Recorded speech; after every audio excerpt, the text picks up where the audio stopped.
Bismillahirrahmanirrahim. Assalamualaikum warahmatullahi wabarakatuh. Innal hamdalillah nahmaduhu wa nasta'inuhu wa nastaghfiruhu wa nastahdihi wa na'udzu billahi min shururi anfusina wa sayyiati a'malina. Asyhadu an la ilaha illallah wa anna Muhammadan abduhu wa rasuluh. Allahumma fashalli wa sallim wa barik ala nabiyyina Muhammad wa ala alihi wa sahbihi wa tabi'ahum bi ihsanin ila yaumil amma ba'd. Jamaah yang dirahmati Allah, jamaah majelis bermula hati yang berbahagia, kita bersyukur sampai hari ini Allah masih izinkan kita semua bisa melaksanakan berbagai macam ibadah. Semoga semua ibadah kita termasuk i'tikaf, qiyamul lail, siam, semuanya diterima Allah SWT. Kita lanjutkan cabang iman ke-20 ya, bersuci. Alhamdulillah sampai 20 ya. Semoga nggak terasa ini 20. Coba ke cabang iman ke-9 apa?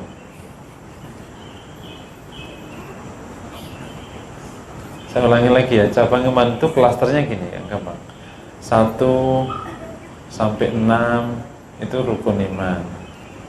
7, 8, 9 itu penjelasan hari akhir. Makanya 1 sampai 9 itu kaitannya dengan rukun iman dan penjelasan hari akhir, satu paket ya. Terus 10 sampai 15 itu urusan hati, tazkiyatun nafas, takut pada Allah, berharap pada Allah, cinta pada Allah, mencintai Rasul, mendukung Rasul. 16, khusus 16 itu adalah mindset, cara berpikir tentang agama, atau-atunya, yakni menghargai agama melebihi apapun. Terus 17 sampai sekitar 40-an lebih itu urusan implementasi, sudah amal. Mulai dari mana? Ingat, 17 itu paling mulai startnya, thalabul ilmi, nuntut ilmu. 18 ajarkan ilmu. 19 memuliakan Quran. Terus sampai nanti urusan haji, puasa, jihad, tidak bunuh, tidak riba, macam-macam sampai 40-an. Ya, itu klaster nomor 3. Kemudian nanti nomor 4 masalah kemasyarakatan atau kejamaahan. Amar ma'ruf nahi mungkar, wala barok, menjaga masyarakat muslim. Terakhir etika-etika. Etika-etika mulai dari menengok orang sakit, menjawab salam, berbaik sama tetangga, sama orang tua, sampai terakhir 77. Yakni memberi manfaat pada sesama. Nah, 20 ini bersuci. Ingat ya, 20 pokoknya diingat-ingat insya Allah, karena kalau nggak masuk di otak, nanti pas evaluasi hidup itu buka buku lama. Kan hidup itu kan soalnya 77, jadi harus hafal soalnya. Kalau nggak hafal soalnya, kayaknya udah lengkap nih gue, udah umroh 3 kali, haji udah, ahli surga kita. Dipikir lengkap, itu kan sama saja orang garap soal lembar pertama doang. Begitu, udah berapa tadi? 3 soal. Payah lo, itu soalnya 100. Mana? Ya kamu nggak buka. Ya pikir di soal pertama, garap terus kabur. Itu ibarat orang yang merasa mengerjakan yang paling tampak. Yang paling tampak agama itu apa kan? Sholat, haji, puasa, yang paling tampak. Iman aja kan nggak tampak di hati. Makanya penelitian tentang keberagamaan itu cuma 3 doang itu. Sholat, puasa, mengaji. Kalau udah itu berarti dianggap sudah religius. Bersuci darinya banyak sekali, salah satunya idza qumtum ilas sholati faghsilu wujuhakum wa aydikum ilal marafiq faqudhu. Kalau kalian ingin mendirikan sholat, maka basuhlah wajahmu dan seterusnya. Dasarnya juga hadis Rasulullah, at-tahuru syatrul iman. Bersuci itu separuh iman ya. Bukan, kalau an-nadhafah iman itu enggak ya. Islam itu yang standarnya suci. Kalau bersih itu standar kemanusiaan. Agamanya suci, suci di atas bersih. Jadi ada indah, ada bersih, dua-duanya punya tempat. Makanya Islam itu dalilnya ngambil yang pokok suci, langsung kamu yang indah. Tengahnya pasti harus ada, karena nggak mungkin indah tanpa bersih. Allahu jamil yuhibbul jamal. Allah itu indah, Allah mencintai yang indah-indah. Terus dipari yang suci, karena ada suci tapi nggak bersih, betul ya? Kayak baju kena tanah, itu kan suci tapi tidak bersih. Tapi ada bersih tapi nggak suci. Contoh baju gini, tapi tadi kena najis belum dicuci, nggak tampak, dia bersih tapi nggak suci. Di ujungnya indah. Oleh karena itu pasti orang untuk suci, bersih dan indah. At-tahuru syatrul iman. Hadrat Rasulullah juga masalah dengan bersuci ini, ada hadis Rasulullah tentang wala yuhafidhu 'alal wudu'i illa mu'min. Tidaklah orang menjaga wudu kecuali orang mukmin. Nah, dari beberapa dasar ini kita bisa dapati bersuci ini yang pertama ya, merupakan kewajiban bagi mukmin, karena tidak ada satupun ibadah, terutama sholat, yang tidak dikaitkan dengan suci. Oleh karena itu hidupnya mukmin itu ya suci, bukan pas sholat, karena bersuci berdiri sendiri itu cabang iman. Jadi jangan suci bukan berarti hanya dikaitkan dengan sholat, enggak. Suci itu adalah cabang iman. Jadi mukmin itu suci. Artinya ya, rumahnya suci, pakaiannya suci. Bukan hanya karena mau sholat. Jangan sampai kayak gini, nggak apa-apalah. Misalnya nih, rumah najis, pakaian najis sembarangan. Nanti kalau mau sholat ganti, nggak gitu. Kan ada gitu, pipis sembarangan, nanti waktu sholat ganti semua. Nggak bisa. Bukan gitu caranya. Emang ini suci, mau sholat kapanpun ya bisa. Terus di rumah itu mau sholat dimanapun ya bisa. Bukan ini rumah najis, yang suci hanya musola, nggak bisa gitu. Karena suci itu adalah bagian dari cabang iman. Yani mukmin itu suci. Paham ya, insyaallah ya. Oke. Jangan salah konsep.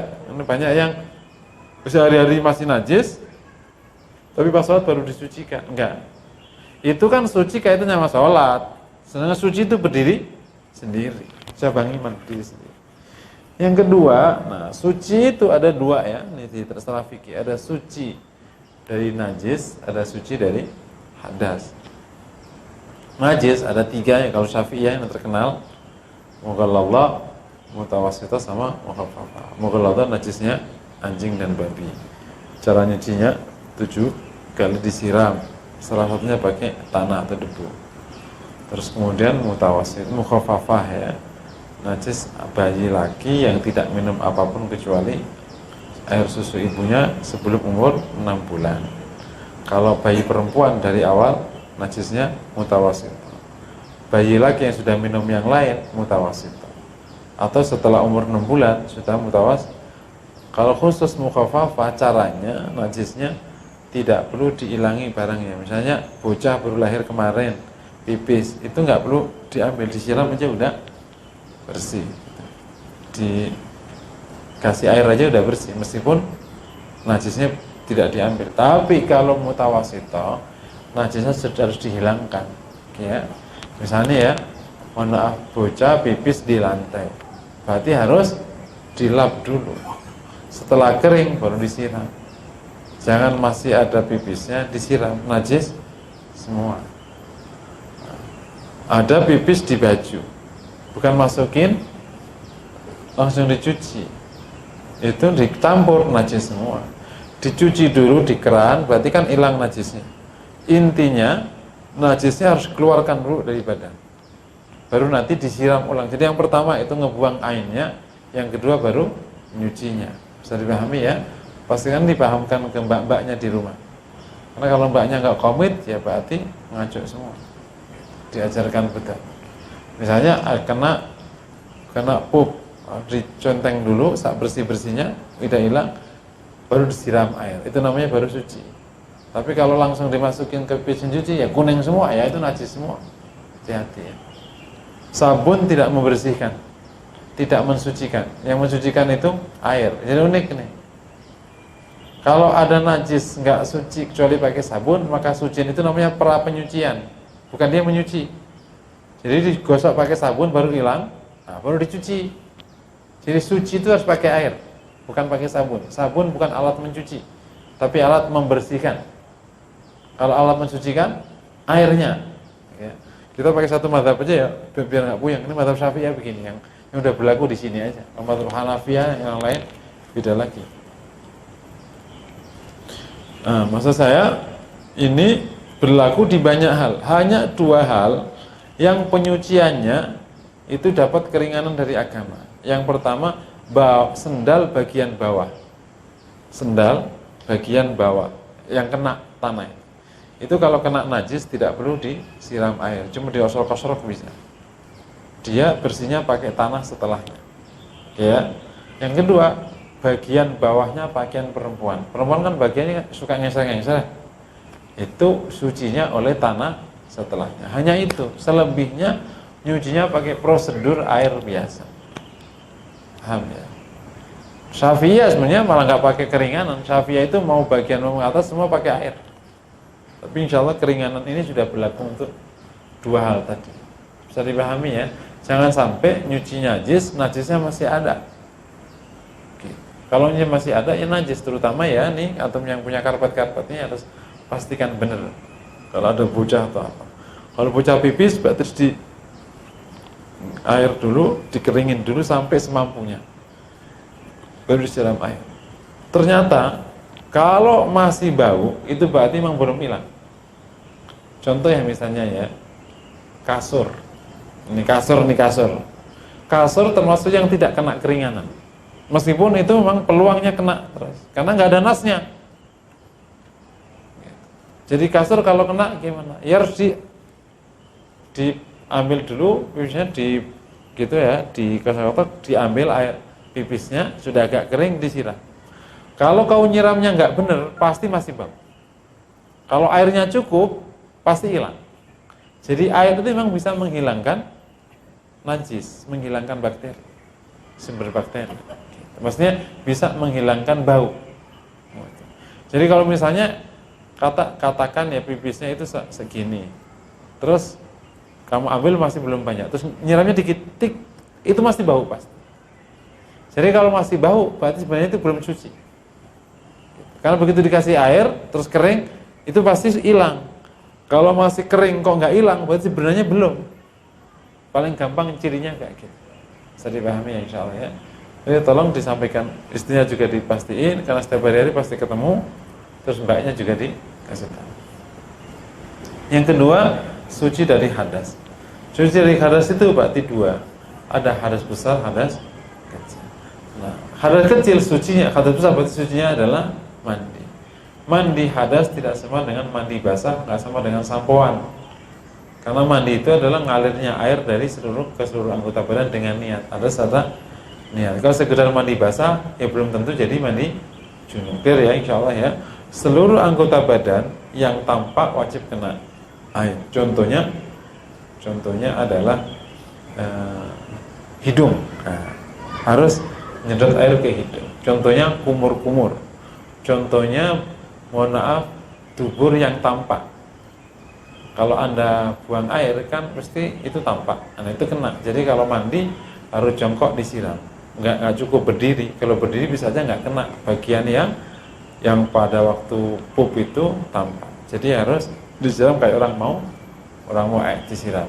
Artinya karena itu dianggap bagian anggota tubuh yang tampak. Kecuali mata dia tidak boleh kena. Meskipun tampak nggak boleh karena mudarat kalau kena.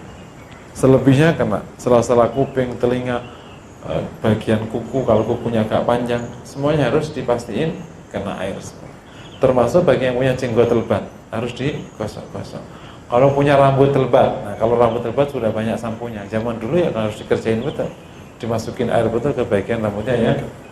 Bisa dipahami ya, tidak boleh biur kabur, padahal masih bubur kabur, belum disela-selain semuanya, masih banyak yang belum kena.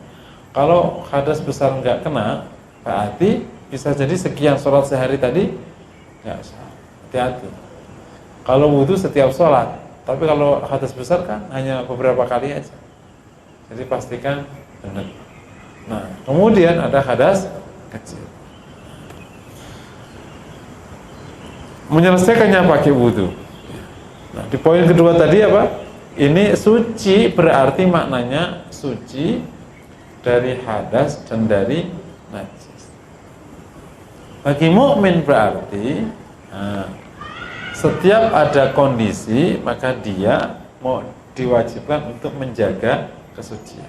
Nomor 3, implementasi dari cabang iman ke-20 suci ini 2 level. Implementasi minimal adalah dia suci dari najis dan suci dari hadas besar atau kecil kalau dibutuhkan melaksanakan ibadah tertentu. Contohnya kalau mau sholat, itu implementasi minimal. Contoh misalnya ternyata badan kita najis tapi dibiarkan selama belum dipakai untuk sholat belum kenapa-kenapa. Itu implementasi minimal. Paham ya? Contohnya orang junub jam 7. Sholatnya kan jam 12. Dia biarkan nggak mandi sampai jam 11 baru mandi. Itu nggak apa-apa, nggak dosa. Karena batas minimalnya belum dilewati. Minimalnya adalah dia suci dari hadas besar kecil dan najis saat dibutuhkan untuk suci, yakni sholat. Itu batas minimal. Yang kedua, level kedua adalah sepanjang hari, sepanjang malam dia suci dari hadas, dia suci dari najis 24 jam. Ini disebut dengan menjaga wudhu. Itu yang saya sebut sebagai seluruh anggota badan memang suci. Jadi kalau kena najis seketika diselesaikan. Kalau dia hadas besar, seketika langsung mandi, nggak nunggu waktu mau sholat. Kalau dia hadas kecil, langsung wudhu lagi. Dia nggak pernah punya hadas. Jadi sepanjang hari, sepanjang malam, badannya pasti suci dari najis, ya, seluruh anggotanya suci dari najis, dan dia juga tidak mengandung hadas besar, juga tidak memiliki hadas kecil. Jadi suci luar dalam 24 jam. Bahkan mau tidur dia wudhu. Pas tertidur itulah batalnya dia, kemudian baru bangun, dia wudhu kembali. Jadi hampir-hampir tidak ada harinya kecuali suci. Itu namanya muhafadzah 'alal wudhu, menjaga wudhu. Dan ini ditetapkan Rasulullah, yang menjaga wudhu insya Allah mukmin. Orang tidak mungkin bisa menjaga wudhu kecuali orang, dan ini fadilahnya besar kan. Menjaga wudhu berarti menjaga najis juga ya. Itu fadilahnya besar sekali. Yang pertama, insya Allah akan berat atau dijauhkan oleh Allah dari maksiat. Wudhu itu agak susah digabung sama maksiat. Mau maksiat tapi masih punya wudhu, itu nggak enak. Apalagi mau maksiat wudhu dulu, nggak jadi. Ima wudhunya yang batal atau maksiatnya yang batal, pasti kalah salah satunya. Kalau maksiatnya yang kenceng, wudhunya yang batal enggak. Kalau dia maksa wudhu, maksiatnya akhirnya nggak jadi. Jadi insya Allah menjaga. Yang kedua, insya Allah husnul khatimah. Karena kapanpun dia meninggal, dia dalam keadaan bersuci. Masya Allah, suci.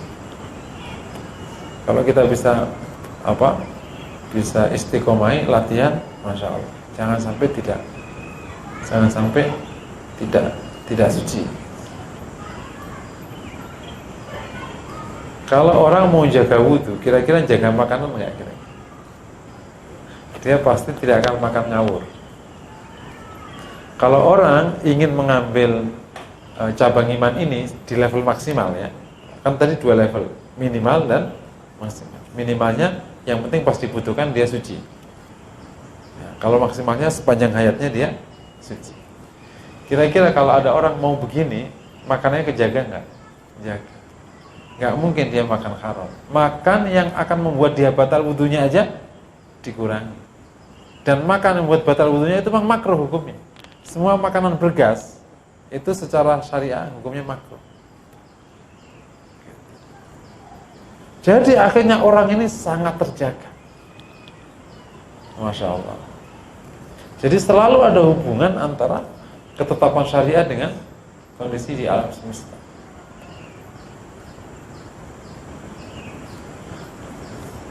Nomor 3 fadilahnya, dia akan dimudahkan untuk beramal baik. Itu secara hati, hati suci itu memang akan cenderung ke perkara-perkara suci. Maka kalaupun mau tilawah, nggak ada keberatan apapun. Kan terkadang case-nya orang nggak jadi tilawah itu mau tilawah, dinginnya malas dia butuh deh, nggak jadi. Tapi kalau orang kapan pun bisa tilawah, pas niki misalnya di kereta, ya tilawah udah suci kan. Kalau nggak suci, nah nggak jadi deh. Jadi dimudahkan untuk berbuat baik. Nah semoga kita semua Allah mudahkan untuk menjalankan ini sedikit-sedikit ya. Kan kemarin kan 17 itu kan thalabul ilmi, ya, kita rajinkan. Jadi studi cabang kemarin kan bukan studi pengetahuan, tapi kan studi implementasi. Kalau pengetahuan kan sebenarnya ringan-ringan, tapi implementasinya biasa. Kayak thalabul ilmi. Sekarang kita pastikan penghuni Ramadan, thalabul ilmi kita ini, yang terutama yang fardu ain. Yang fardu kifayah udah rajin. Jadi kebalik-balik dunia. Yang fardu kifayah sampai bayar nggak sedikit dijabanin, luar negeri dijabanin. Nah, fardu ain seketemunya belajar agama fardu ain. Nah sekarang fardu ain kita udah bagusnya seminggu sekali atau setiap hari, ngajinya kayak apa gitu. Meningkat nggak ilmunya, karena cirinya belajar itu dua kan? Yang pertama menghilangkan kebodohan, yang kedua menambah ilmu. Kalau ada orang ngaji bodohnya nggak hilang-hilang, berarti bukan ngaji. Ngaji 20 tahun kok nggak hilang-hilang bodohnya, tetap aja sholatnya nggak bener, wudunya nggak bener, rumah tangganya nggak clear. Itu ngajinya apa berarti selama ini? Contoh clear sama orang nggak clear itu nuduh pasangan zina tanpa ngasih saksi, bodoh nggak namanya itu? Itu kan tindakan fatal di rumah tangga, li'an kan itu namanya. Gitu. Tapi ya kadang kan terjadi, dianggap itu ringan. Ada juga ngomong cerai setiap saat, setiap ini cerai. Begitu ditanya, ya kan aku nggak sengaja, kan lagi marah, gitu. Mana ada orang cerai lagi sayang-sayang, kan nggak ada. Ya kan bodohnya nggak hilang-hilang. Kedua, nambah ilmu. Kalau berarti ilmunya nggak nambah, berarti bukan ilmu. Nah kita coba implementasi.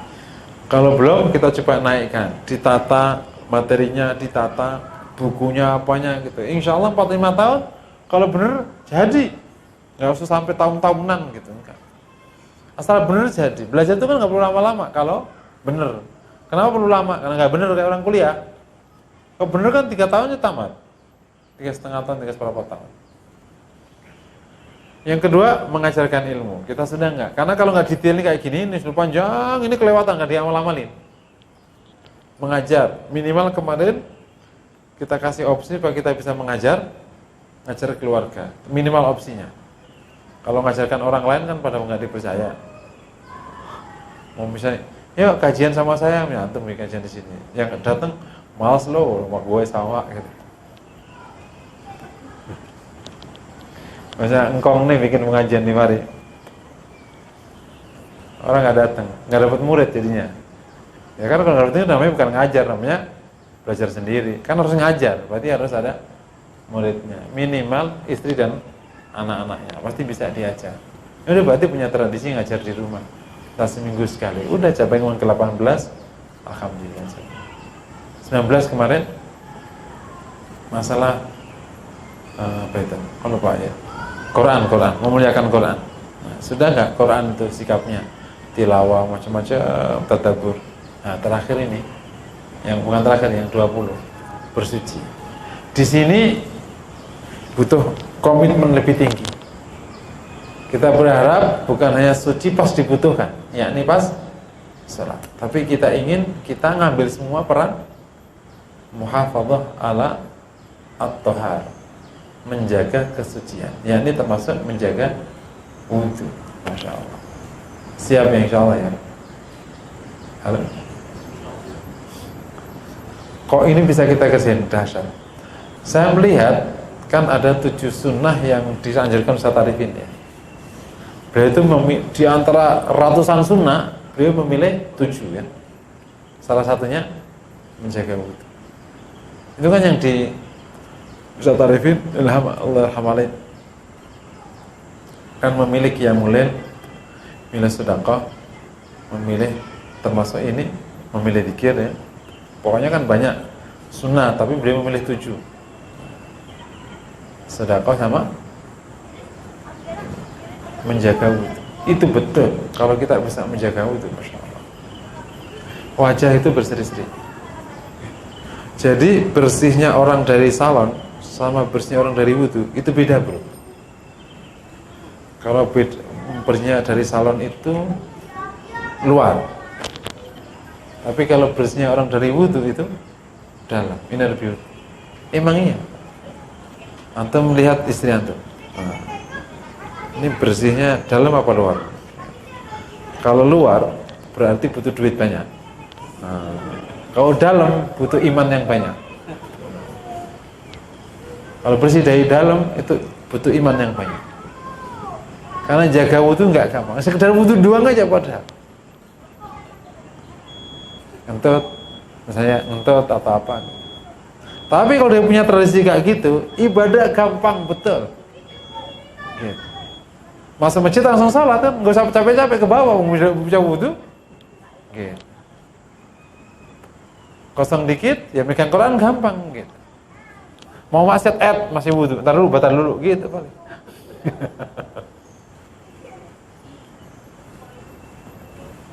Ya, hikmah dari cabang iman ini di dalam kehidupan sehari-hari, bahwa ini ada satu desain hidup mukmin yang berbeda. Di seluruh cabang iman itu atau seluruh ajaran agama itu kan membentuk satu sistem dan budaya hidup yang berbeda sama sekali. Antum lihat, bangunnya kita beda, betul? Desain mukmin itu suci, desain sana najis. Begitu dunia naik kelas, bersih. Mukmin bersih otomatis. Kejadiannya ini suci, terus nggak bersih, ya, jadi jelek. Kenapa? Jadi dia hanya perhatian ke suci, tapi jorok, kamar mandi jorok, semua jorok. Kalah sama yang najis tapi bersih, karena yang tampak zahirnya itu bersih. Jadi ini desain hidupnya orang mukmin yang suci. Itu mukmin yang nanti bukan sekedar suci, naik secara zahir bersih, naik lagi indah. Siapa contohnya? Ya Rasulullah. Emang keren kan orangnya? Wangi, nggak bau, ganteng, apalagi bersih, gitu, lembut. Desain hidupnya begitu. Bukan setiap harinya ketemu najis. Najis itu kalau bahasa kesehatan itu bakteri. Makanya seluruh yang tidak najis memang nggak ada bakterinya. Yang najis itu ada bakterinya. Kenapa nih contoh? Ada bayi kan pup kena nggak segera, meskipun di pempes ya, nggak segera dicuci, langsung merah-merah nggak? Sakit karena itu bakteri. Kalau kena air ya nggak apa-apa, waktu itu bersih. Makanya harus segera dicuci. Jadi ini yang pertama, desain hidup orang mukmin itu memang suci. Itu desain hidupnya. Dan akhirnya ke bawah sampai kepada ibadah-ibadah dia. Yang kedua, seluruh proses bersuci itu proses kesehatan. Ini hikmah. Seluruh proses bersuci itu proses kesehatan. Bahkan sebagian ulama mengatakan, seandainya kalian itu tidak punya olahraga kecuali wudhu dan jalan ke sholat, itu sudah selesai. Seandainya kalian tidak punya olahraga kecuali wudhu dan jalan ke sholat, itu kalau benar udah lebih dari cukup. Kalau seluruh titik-titik bersuci itu titik-titik kesehatan, dan seluruh yang dipakai sholat itu adalah titik-titik akupuntur. Kalau benar peregangannya lebih dari cukup. Pose yoga persis ngikutin pose sholat. Ini yang disebut dengan olahraga lembut ya. Ada orang sehat menggunakan dua olahraga kan, olahraga keras yang keringatan itu, sama olahraga yang tidak keringatan, yang yoga itu. Bagi orang-orang di umur tertentu justru bagusan ini, yang belah sini malah nggak cocok. Makanya bukan berarti olahraga itu keringat-keringatan dihitungnya, tapi sampai keras-kerasan. Tidak semua olahraga yang keras, keringatan lebih sehat bagi orang ini daripada yang tidak. Makanya terkadang olahraga malah mati di olahraga, karena memang bukan porsinya. Misalnya ya, aki-aki ikut futsal itu nggak cocok. Bukan malah sehat, malah bisa patah semua tulangnya, jantungnya terpaksa dilarikan ke rumah sakit. Nggak sanggup. Derap langkah futsal diikuti oleh aki-aki. Aki-aki olahraganya apa? Yang jalan kaki. Angon jangker ya. Jadi yang kedua tadi kembali ke bahwa semua proses bersuci itu proses kesehatan. Nah kayak gini-gini perlu kita dalemin, sehingga kita nggak perlu sebenarnya terlalu terkesima oleh proses yang lain, karena udah lebih dari cukup. Persoalannya kita nggak jalankan dengan benar, sehingga akhirnya terjadi masalah, dan akhirnya kita dapatnya versi lain. Misalnya gini, wudhu gini, mohon maaf ya, wudhunya gini. Terus di mana letak ininya semua? Kan begini kan, ini kan kesehatan. Semua yang dipencet-pencet ini itu kesehatan. Kan disunahkan menggini kan, tak?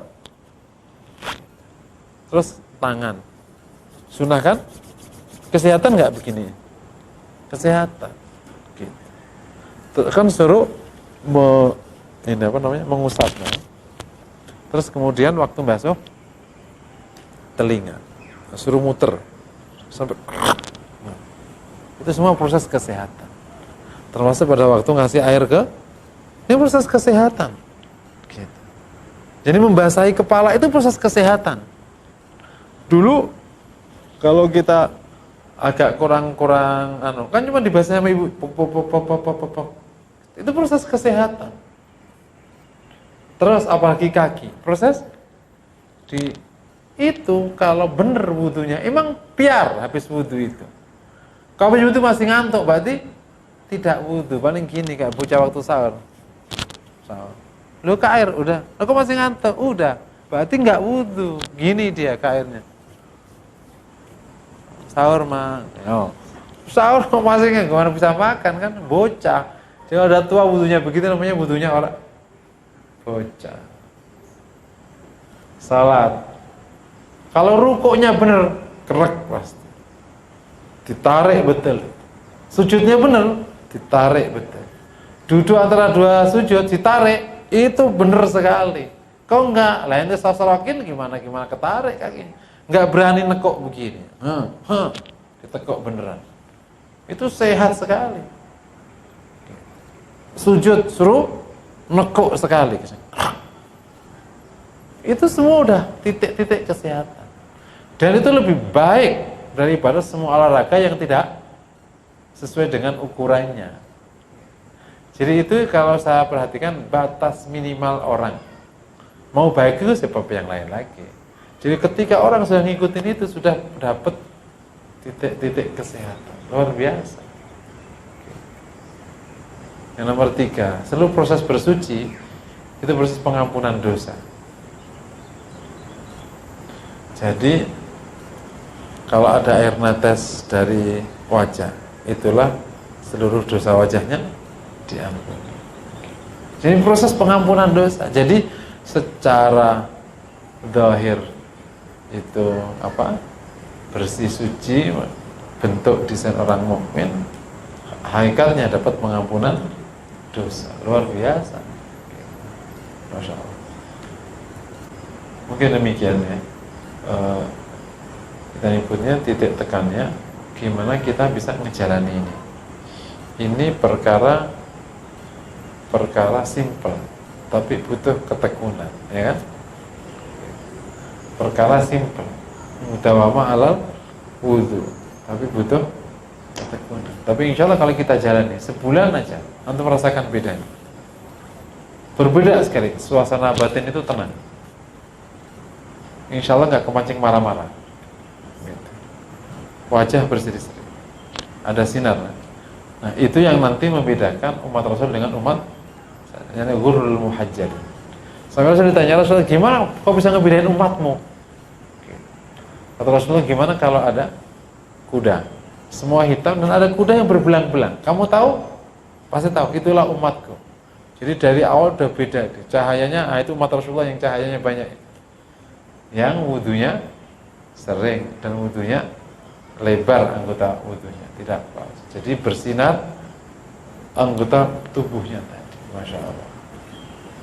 Mungkin demikian yang dapat saya sampaikan. Sekali lagi ini mumpung Ramadan dan tersisa beberapa hari, kita tingkatkan terutama taubat ya. Disunahkan pas malam-malam i'tikaf itu taubatnya sudah pernah.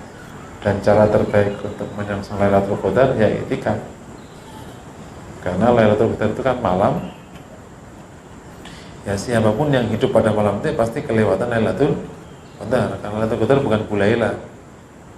Kalau Bulaila kan berarti yang dapat satu, yang lain nggak bisa. Kalau Lailatul Qadar itu malam 17 Agustus. Ya siapa saja pasti kelewatan malam 17. Persoalannya ngapain pada malam itu? Ngapain? Ya, kalau dia ibadah lebih baik daripada 1000. Kalau dia tidurnya lebih baik daripada 1000. Nah, ibadah yang simpel itu ibadah i'tikaf. Kenapa i'tikaf itu kan menempatkan badan di masjid. Sementara Anda pasti butuh tempat, kan nggak mungkin tidak bertempat. Kalau Anda tempatkan badanmu di kamarmu, nggak ada nilainya, meskipun rumahmu kayak istana. Kalau tempatkan di masjidnya rombeng, tetap ada nilainya. Masjid itu Allah muliakan. Jadi tempatkanlah pas malam-malam itu di masjid. Itu udah ngapain? Itu bab yang lain kalau ngapain. Selama tidak maksiat, ketemu i'tikaf. Gitu. Tidur, ngobrol, ngelamun, itu udah jadi. Apalagi pas i'tikaf, tilawah, qiyamul lail. Terutama disunahkan taubat. Wah itu insya Allah. Mau Lailatul Qadar malam berapapun ya pas kita ibadah. Ibadahnya i'tikaf tadi. I'tikaf itu ya itu. Di masjid itu namanya i'tikaf. Dengan niatnya. Ngapain? Itu ibadah berikutnya. Wah, daripada ke masjid tidur di rumah. Oh nggak bisa. Tetap bagusan di masjid meskipun tidur. Kok gitu? Ibadah itu ukurannya agama bukan logika. Kalau logika kan apain di masjid tidur, mendingan sama-sama tidur di rumah. Lo justru itu, daripada sama-sama tidur, mendingan tidur di masjid supaya ada nilainya. Karena emang lagi i'tikafan. Soalnya itu pas hari-hari biasa, nggak ada urusan Lailatul Qadar, tidurnya jangan di masjid, bisa. Maksudnya kalau mau boleh aja. Kayak zaman dulu anak-anak muda kan tidur di masjid. Nah kita sang-sang terus juga menyempurnakan agama. Qul qouli hadza. Assalamualaikum warahmatullahi wabarakatuh. Waalaikumsalam.